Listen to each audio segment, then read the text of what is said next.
नमस्कार, बहुत स्वागत है आप सबका। आप देख रहे हैं विश्व विजेता वर्ल्ड कप 2023 पर हमारी खास पेशकश। मैं हूं आपके साथ प्रीति दहिया, मेरे साथ कपिल पाजी हमारे स्टूडियो में मौजूद हैं, संजय बांगर भी हमारे साथ लाइव जुड़ रहे हैं और दिल्ली के अरुण जेटली स्टेडियम में जहां ये मैच आज चल रहा है वहां से जीएस विवेक जल्द ही हमारे साथ जुड़ेंगे। लेकिन इस वक्त जो बड़ी अपडेट आ रही है इंडिया और अफगानिस्तान के इस मैच से जुड़ी हुई, वो आपको बताते हैं।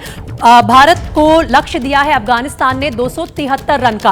भारतीय टीम को 273 रन बनाने होंगे अगर ये मैच जीतना है अफगानिस्तान के खिलाफ। आज सुबह टॉस जीतकर अफगानिस्तान ने पहले बल्लेबाजी करने का फैसला लिया। आज अगर भारत की गेंदबाजी की बात की जाए तो बुमराह ने सबसे ज्यादा 4 विकेट लिए और उनके अलावा इस मुकाबले में हार्दिक पांड्या ने भी 2 विकेट निकाले। लेकिन कुल मिलाकर 273 रन का लक्ष्य मिला है भारतीय टीम को। शार्दुल और कुलदीप यादव की अगर बात की जाए तो इन दोनों ने अपनी बॉलिंग के जरिए एक एक विकेट निकाला।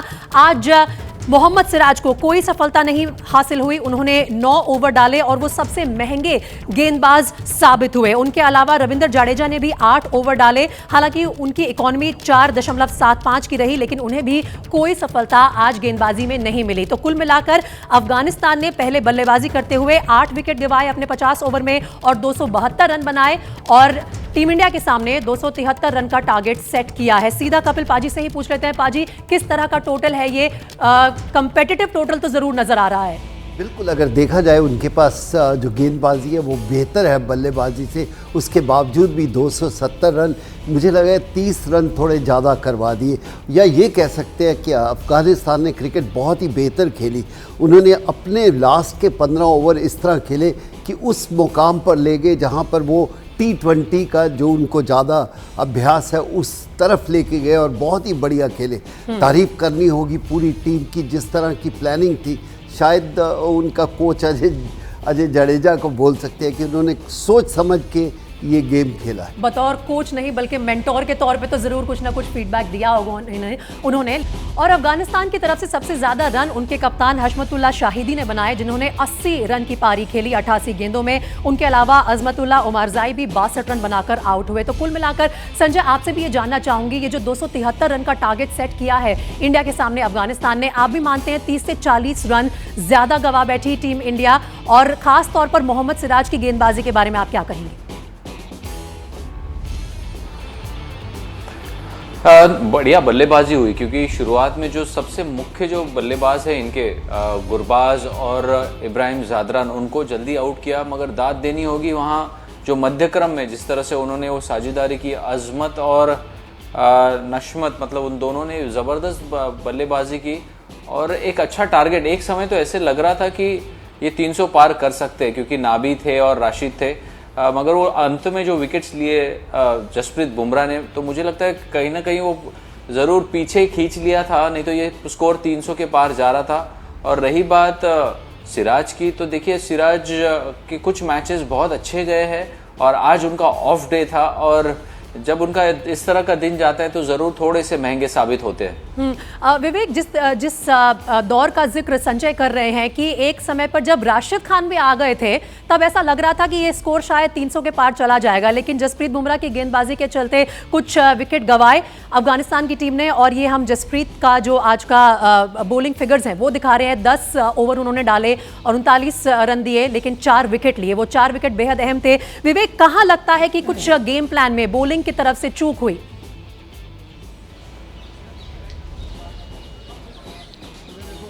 जी प्रीति, जसप्रीत बुमराह के 4 for 39 ये उनके best ever world cup figures हैं और उन्हीं के 4 विकेट के हिसाब से ये 300 के अंदर रुका। और उसकी एक और वजह ये भी है प्रीति कि जितना जैसे गेम चलता जाएगा उतना ही अच्छा ये विकेट खेलता जा रहा है। बल्ले पे बहुत अच्छी तरीके से गेंद आ रही है और सेकेंड हाफ पे अगर हम बात करें तो बहुत अच्छा बॉल जो है वो बल्ले पर आएगा और काफ़ी आसानी होगी। ये टेक्निकली अगर हम देखें तो ये बिलो पार का स्कोर है यहाँ पर अफगानिस्तान की तरफ से। और सबसे बड़ी बात यह है कि जो टीम इंडिया की सबसे बड़ा कंसर्न था वो ये था कि अभी इंडियन टीम के पास, इंडिया बैटिंग कार्ड के पास ये एक मौका है कि वो राशिद खान को थोड़ा सेफ खेल जाए। उनके खिलाफ अगर अटैक ना भी करें तो भी इतने बॉल्स हमारे पास सफिशिएंट रहेंगे कि आप एक टारगेट अचीव कर सकते हैं। तो मेरे ख्याल से टीम इंडिया बहुत खुश होगी कि 273 रन का जो टारगेट मिला है उससे इस विकेट पर, इस अटैक के खिलाफ, कि उन्हें कोई एक्स्ट्रा रिस्क नहीं लेना पड़ेगा और सेफ खेल के भी खेलें तो भी ये टारगेट वो जरूर रीच कर सकते हैं। लेकिन जैसे जैसे ये विकेट पारी गेंदें बढ़ती गई, बॉल थोड़ा पुराना होता गया, उतना ही अच्छा जो है ये बल्लेबाजी के लिए होता दिखा यहाँ पे। ठीक है, तो पाजी अगर उस लिहाज से देखा जाए तो 273 रन का टारगेट टीम इंडिया के लिए बहुत बड़ा नहीं होगा, और क्या चेज करना एक्चुअली बेहतर रहेगा क्योंकि अब आपके सामने एक लक्ष्य है? नहीं, देखिए इंडियन टीम के लिए इतनी बेहतरीन टीम है, कोई ज़्यादा मुश्किल नहीं होनी चाहिए। लेकिन फिर भी जो विवेक ने कहा है, बहुत अच्छी बात बोली है कि एक उनका ऐसे गेंदबाज है जो रन थ्रू कर सकता है या 3-4 विकेट लेके प्रेशर में डाल सकता है। एक अच्छे गेंदबाज को रिस्पेक्ट करो। बाकी उनके पास इतना एक्सपीरियंस नहीं है कि वो पूरा 10-10 ओवर सब गेंदबाज कर सकें। तो मुझे लगता नहीं है कि ये मुश्किल है। फिर भी आप वर्ल्ड कप में किसी को आसानी से ले नहीं सकते। जैसे पिछली बार हम बात कर रहे थे ऑस्ट्रेलिया के विरुद्ध, कोई प्रॉब्लम नहीं है इतना। जब तीन प्लेयर 0 पे आउट हुए तो प्रॉब्लम आई, लेकिन उसके बाद वापस किया। आज भी ये है, पहले 7-8 ओवर आराम से खेलो, आपके पास बहुत वक्त है। और अतुल वासन भी अब हमारे साथ जुड़ गए हैं इस शो में। लेकिन इससे पहले कि मैं अतुल के पास जाऊं, संजय आपसे भी पूछना चाहूंगी कि जो जिस बात का जिक्र भी कर रहे हैं, जिस खिलाड़ी का जिक्र कर रहे हैं अफगानिस्तान के खेमे से, राशिद खान की अगर गेंदबाजी को संभल कर खेलें भारतीय बल्लेबाज तो बहुत ज़्यादा मुश्किल टारगेट नहीं है 273 रन हासिल करना। लेकिन राशिद को रविंद्र जडेजा और कुलदीप यादव से अलग क्या करता है? क्योंकि हमारे स्पिनर्स आज ज़्यादा विकेट लेने में कामयाब नहीं हुए, रविंद्र जडेजा को एक भी सफलता नहीं मिली। Ravindra Jadeja wicket to wicket गेंदबाजी करते और विकेट में थोड़ी सी भी परचेस रही तो फिर वो बहुत ही डेंजरस गेंदबाज बन जाते। हमने देखा कि जब चेन्नई में खेले तो वहाँ विकेट में मदद थी तो 3 विकेट्स उन्होंने चटकाए थे। कुलदीप ने काफ़ी किफ़ायती गेंदबाजी की, 10 ओवर में 40 के आसपास रन दिए। और मुझे नहीं लगता कि राशिद खान को कोई परचेस मिलेगा इस विकेट से, क्योंकि विकेट बिल्कुल टूटा हुआ नहीं है। जिस विकेट में वो जिस गति से डालते हैं उसमें इन द एयर ड्रिफ्ट नहीं होती गेंद, और पड़ने के बाद ज़्यादा घूमती भी नहीं है। तो काफ़ी सीधी सीधी गेंद आएगी उनकी, क्योंकि वो जो सतह है काफ़ी सख्त है। इस वजह से उनको किफ़ायती ढंग से खेलेंगे तो अन्य गेंदबाजों के पास उतनी विविधता नहीं है जो इस भारतीय बल्लेबाजी के क्रम को रोक सकती है। और ये जो टारगेट सेट किया गया है 273 रन का, भारतीय बल्लेबाजी की अगर स्ट्रेंथ की बात की जाए तो बहुत ज़्यादा मुश्किल नहीं होना चाहिए। लेकिन इससे पहले कि हम भारतीय बल्लेबाजी और स्ट्रैटेजी की बात करें, चलिए अब सीधा रुक करते हैं अतुल वासन का। वो भी हमारे साथ शो में जुड़ चुके हैं। अतुल, अब 273 रन का लक्ष्य है भारतीय बल्लेबाजों के सामने, किस तरह का खतरा साबित हो सकते हैं? राशिद, मुजीब, नबी, इन तमाम गेंदबाजों को ड्यू रिस्पेक्ट तो देनी होगी भारतीय बल्लेबाजों को भी। बिल्कुल, मुझे लग रहा था कि शायद लोग हैरान हैं कि इतने रन कैसे बन गए। एक्सपेक्ट कर रहे थे कि अफगानिस्तान पर अच्छी कमबैक करी उन्होंने। मुझे लगता है इंडियन टीम ने भी एक समय 175 पे 3 आउट थे सिर्फ, और 31-32 ओवर में। तो ऐसा माना जाता है कि 30 ओवर के बाद अगर विकेट साथ में हो आपको उसको डबल करना चाहिए। उस लिहाज से इंडियन गेंदबाजों ने वापसी की है, क्योंकि बैटिंग कंडीशन बहुत अच्छी है, जीएस विवेक बता रहे हैं। और उनका अगर दिक्कत इंडियन टीम को आनी नहीं चाहिए। हालांकि उनका जो कोर कॉम्पिटेंस है राशिद और मुजीबुर रहमान और नबी, वो पोटेंट फोर्स है, पर तीनों ही स्ट्रैंगल करते हैं। मुझे लगता है कि ये ऐसी पिच नहीं है कि यहाँ पे उनका इतना कोई बाइट मिलेगा। और आई थिंक इस विल बी गुड कॉन्टेस्ट। थोड़ा सा मेहनत करके जीते, आसानी से अगर 200 रन बनाने होते तो मजा ही खराब हो जाता। मुझे लगता है कि अब थोड़ा सा अफगानिस्तान बॉलर्स को भी लग रहा है कि हमारे खिलाड़ियों ने रन बोर्ड पे लगा दिए, पर ये कंडीशन इतने रनों के लिए मुश्किल नहीं है। कुछ ऐसा ही हमने तब भी डिस्कशन किया था जब ऑस्ट्रेलिया ने कम टोटल खड़ा किया था। हम सोच रहे थे बड़े आसानी से मिल जाएगा, लेकिन हाँ, उसका भी एक अच्छा मैच बना क्योंकि टॉप हमारे 3 बल्लेबाज 0 के स्कोर पर आउट हो गए। लेकिन विवेक यहाँ पर कुछ ऐड करना चाहते हैं। और विवेक, मैं आपसे भी एक सवाल पूछ रही हूँ इससे पहले कि आप अपने इनपुट्स दें, कि अब जब बल्लेबाजी का नंबर आया है और ये तय है कि अगले मैच में भी शुभमन गिल नहीं होंगे, तो ईशान किशन के लिए आज एक और बेहतरीन मौका है कि उस बड़े मैच से पहले अपने आप को लय में वापस ले आएं।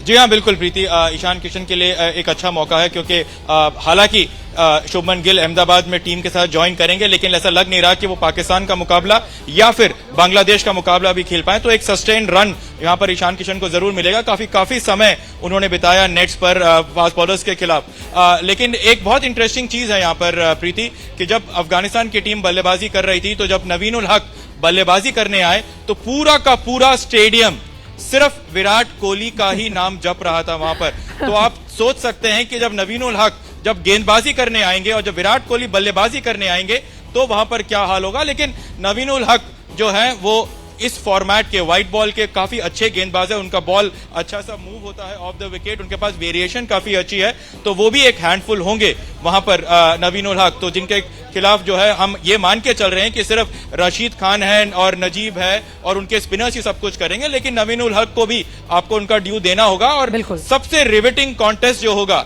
चाहे वो क्राउड के नजरिए से हो या फिर इस कॉन्टेस्ट के नजरिए से होगा, वो है नवीन उल हक वर्सेस विराट कोहली। नवीन उल हक और विराट कोहली का ये जो कंपटीशन है, ये इसकी जड़ वही आईपीएल का मुकाबला है, जिसके बारे में संजय हमें पहले वाले शो में बता भी चुके हैं। और संजय मुस्कुरा रहे थे जब आप बता रहे थे कि किस तरह से क्राउड की रियल टाइम ट्रोलिंग देखने को मिलती है कई बार संजय, लेकिन फिर मेरे ख्याल से यही मजा है कि आप अपने होम ग्राउंड्स पर खेल रहे हैं, तो इस तरह का सपोर्ट, समर्थन क्राउड की तरफ से आपको मिलता है और ये छोटे छोटे कॉन्टेस्ट दिलचस्प बनाते हैं इन मैचेस को। तड़का डालता है, बिल्कुल पूरी तरह से तड़का डालते हैं। और ये मत भूलिए क्योंकि हमें हमारे जो भारत के दिग्गज खिलाड़ी है, जिसमें से मतलब अब इस दौर के तो दिग्गज खिलाड़ियों में रोहित और विराट का नाम तो शुमार होगा ही, तो जब कोई बाहर के लड़के आके अगर हमारे लेजेंड्स के ऊपर इस तरह के मतलब आरोप करें या फिर उनको चिढ़ाने की कोशिश करें, अंडर द स्किन जाने की कोशिश करें, तो मैं समझता हूँ कि ओवर रिस्पेक्ट करने की ज़रूरत नहीं है, उन्हें उनकी जगह पता होनी चाहिए। तो आज उम्मीद यही करते हैं कि जिस तरह से क्राउड उनके सपोर्ट में है विराट के, उसी तरह से अगर वो पारी भी खेलते हैं तो फिर दूध का दूध और पानी का पानी हो जाएगा। पाजी, इसी चीज़ का इंतजार हम सबको रहेगा, लेकिन विराट कोहली नंबर 3 पर आते हैं उससे पहले आपके नज़रिए से रोहित शर्मा और ईशान किशन, क्योंकि दोनों बल्लेबाज पहले मुकाबले में 0 के स्कोर पर आउट हो गए थे, क्या किसी तरह का दबाव लेके जाते हैं बल्लेबाज? ऑपोजिशन अलग है, मैदान अलग है, सिचुएशन भी अलग है, लेकिन क्या चल रहा होगा दिमाग में? जी बिल्कुल, जब आपके रन नहीं बनते थोड़ा बहुत तो आप समझ में, आपके जहन में होता है, लेकिन मुझे नहीं लगता, क्योंकि इनको इतना अभ्यास है, इतने मैचेस खेले हुए हैं, कोई होना नहीं चाहिए। हाँ, पहला ओवर चाहे कितना मर्जी बड़ा प्लेयर हो या पहली बॉल जब आप खेलते हैं, थोड़ा बहुत आप उसको, चाहे वो सचिन हो, सुनील गावस्कर हो, विराट कोहली हो या कोई भी हो, वो आराम से खेलना चाहते हैं, पेस जानना चाहते हैं, बाउंस जानना चाहते हैं, उसके बाद आप अपना टेम्परामेंट चेंज कर सकते हैं। और दूसरी बात, आप सुबह से ही बोल रहे हैं कि ये विराट कोहली का ग्राउंड है, मुझे नहीं लगता, उनका ग्राउंड बैंगलोर है, हाँ, जहाँ पर उन्होंने शायद मैक्सिमम मैच खेले हैं जिंदगी में। हाँ, ये यहाँ से क्रिकेट जरूर शुरू किया, लेकिन ये ग्राउंड उनका किताबों में ही है कि ग्राउंड ये उनका है, लेकिन मुझे लगता है कि शायद पूरा हिंदुस्तान उनका है, दिल्ली नहीं। बिल्कुल बिल्कुल। और अतुल, जब एक अंतर्राष्ट्रीय खिलाड़ी हो जाता है तो भले ही किसी भी ग्राउंड से, मैदान से खेल कर निकला हो, जरूरी नहीं कि अपने होम ग्राउंड पर ज्यादा मैचेस खेल पाएं, काफी लंबे समय तक डोमेस्टिक में भी कई बार नहीं खेल पाते हैं। लेकिन अतुल, मैं बात करना चाहूंगी रोहित शर्मा के लिए, यहाँ पे स्पेसिफिकली टेम्परामेंट की बात पाजी ने की, क्या कुछ नजर आ रहा है कि वो अग्रेसिव होने की कोशिश कर रहे हैं? शायद इसी के चक्कर में ऑस्ट्रेलिया के खिलाफ अपना विकेट जल्दी गंवा बैठे थे। बिल्कुल नहीं, मुझे लगता है कि इतना समझदार प्लेयर है, उसको अपना पता है कि उसकी खासियत क्या है, वो क्यों करेगा तेज, उसको जरूरत नहीं है, उसको पता है पीछे आने वाले प्लेयर्स हैं। मुझे तो लगता है कि कई बार हम ज्यादा बात करके ना कई बार एक बार इशू उठा देते हैं, पर इसका रोहित शर्मा को nothing is wrong with it. और मुझे तो लग रहा है नवीन उल हक की जितनी बात हो रही है, ऐसा लग रहा है कि डेनिस लिली और गावस्कर की राइवलरी की बात कर रहे हैं। ये सिर्फ 4 ओवर के प्लेयर हैं नवीन उल हक, और विराट कोहली के साथ इतना बड़ा उनका कर दिया। और क्योंकि कछुआ जितनी मर्जी 100 मीटर की रेस जीत जाए, पर जीता सिर्फ 8-10 साल ही है, और जो कछुआ जीतता है 150 साल, पर खरगोश जीत जाता रेस, और वो छोटी रेस का है।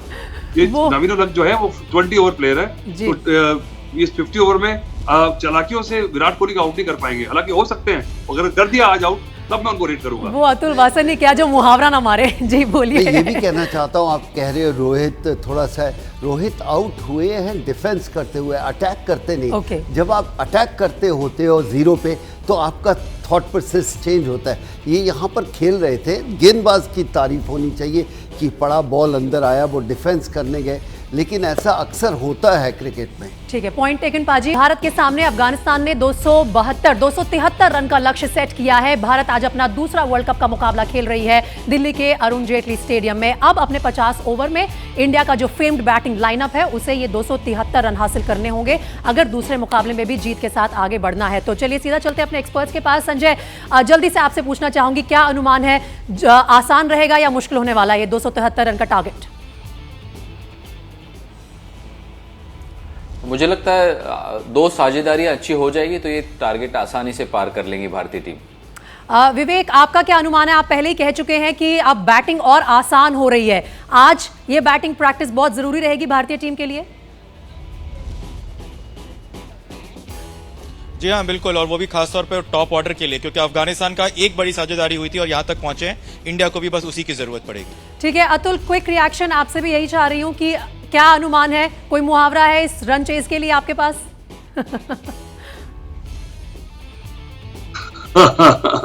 नहीं, मुझे लगता है कि रोहित शर्मा और श्रेयस अय्यर को थोड़ा सा प्लेइंग टाइम मिले, अगर अच्छी शुरुआत हो जाए और ईशान किशन रन बनाए तो थोड़ा शुभमन गिल को भी थोड़ा सा वो रहे, थोड़ा सा घबराहट रहे, तो वो बेटर है टीम के लिए। पाजी, फाइनल वर्ड आपका ही होगा कि आज किसी एक पर्टिकुलर बल्लेबाज पे आपकी नजर है, कौन इस रन चेज को आसान कर सकता है अपने धुआंधार बल्लेबाजी से? जी, रोहित के ऊपर बहुत ज़्यादा है क्योंकि बहुत बड़ा प्लेयर है और उनके रन बनने से कॉन्फिडेंस टीम के ऊपर आएगा, उनकी बॉडी लैंग्वेज चेंज हो जाएगी।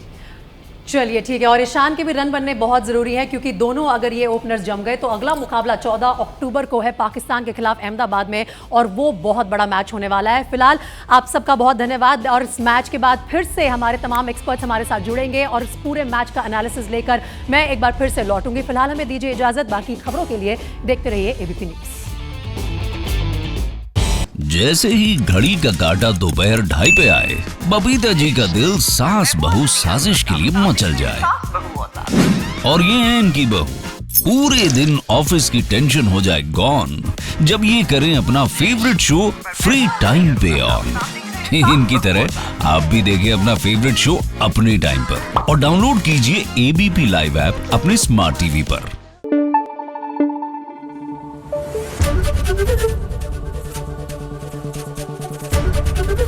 एबीपी न्यूज आपको रखे आगे।